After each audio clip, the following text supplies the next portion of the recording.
Hey guys, Sergeant Kennedy here, back with another reaction video. 1 second.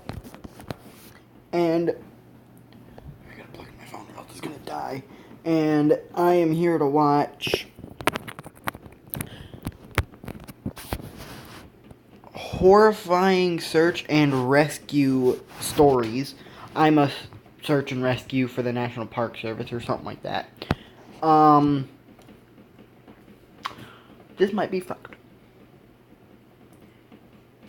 And it's a 2-hour long video. 2 hours and 20 minutes long. I can't record for that long. If I could, I would. But, so I'll just leave the name of it in the description about the guy who, you know. Sorry. And the bottom end. Let's get started.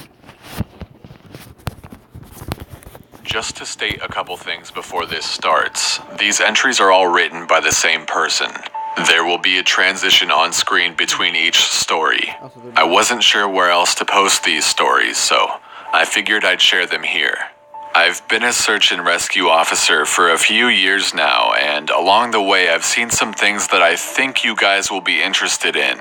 I have a pretty good track record for finding missing people. Most of the time, they just wander off the path or slip down a small cliff and they can't find their way back.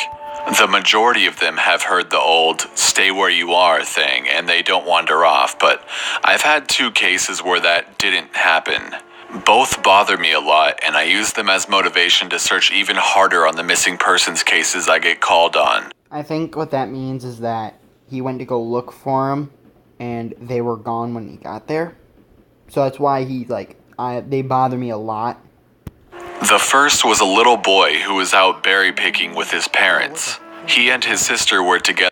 I'm entirely sorry about that. If it lags in the video, I have no idea what even happened. As long as it's okay. And both of them went missing around the same time. Their parents lost sight of them for a few seconds, and in that time, both the kids apparently wandered off. When their parents couldn't find them, they called us, and we came out to search the area. We found the daughter pretty quickly, and when we asked her where her brother was, she told us that he'd been taken away by the bear man.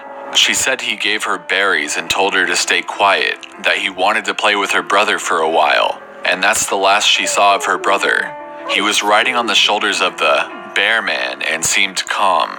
Of course, our first thought was abduction, but we never found a trace of another human being in the area.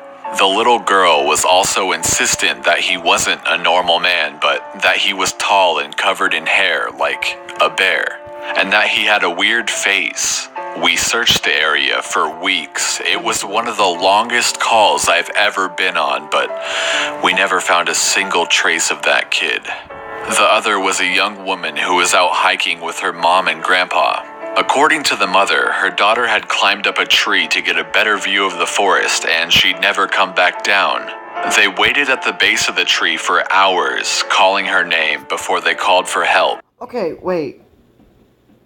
The only way she could have gone was either down or got picked up by somebody.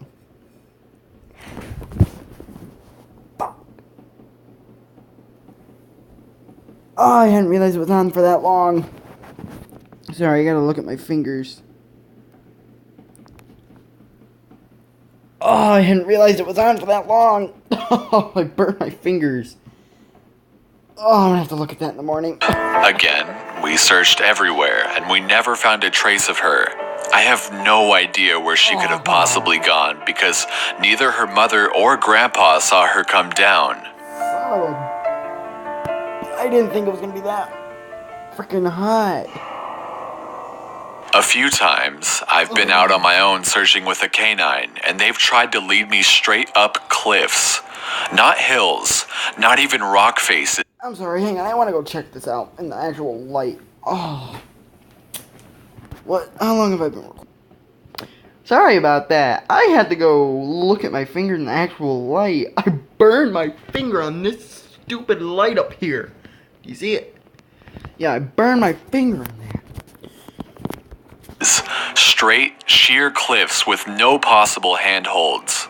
It's always baffling, and in those cases, we usually find the person on the other side of the cliff or miles away from where the canine had led us. I'm sure there's an explanation, but it's sort of strange. Yeah, I'm not watching One that. particularly sad case involved the recovery of a body. A 9-year-old girl fell down an embankment and got impaled on a dead tree at the base. It was a complete freak accident, but I'll never forget the sound her mother made when we told her what happened. She saw the body bag being loaded into an ambulance, and she let out the most haunting, heartbroken wail I've ever heard. It was like her whole life was crashing down around her, and a part of her had died with her daughter. I heard from another search and rescue officer that she killed herself a few weeks after it happened. She couldn't live with the loss of her daughter. Fuck. That is really bad. I mean, what parent couldn't? What parent could? Their daughter died, and it's not easy. I've heard from a friend. No, I'm not. No, I don't have a father. No, I don't have a kid. At all. I haven't had a kid. I was teamed up with another search and rescue officer I don't care whether I'm in search and rescue, a paramedic. I'm carrying an old gun on me at all times for this exact fucking reason. Right there. Look at the fucking picture.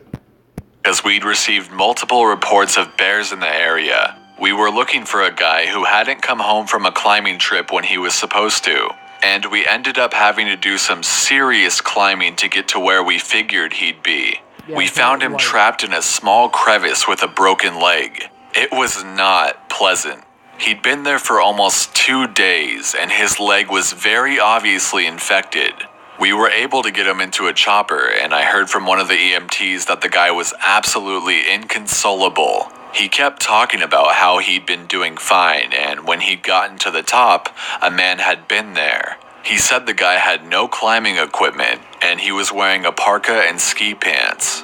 He walked up to the guy, and when the guy turned around, he said he had no face. It was just blank. He freaked out and ended up trying to get off the mountain too fast, which is why he'd fallen. He said he could hear the guy all night climbing down the mountain and letting out the most horrible muffled screams. That story bothered the hell out of me. Wonderful. I'm glad I wasn't there to hear it. Fucking wonder why. Fucking dumbass. One of the scariest things I've ever had happen to me involved the search for a young woman who'd gotten separated from her hiking group. We were out until late at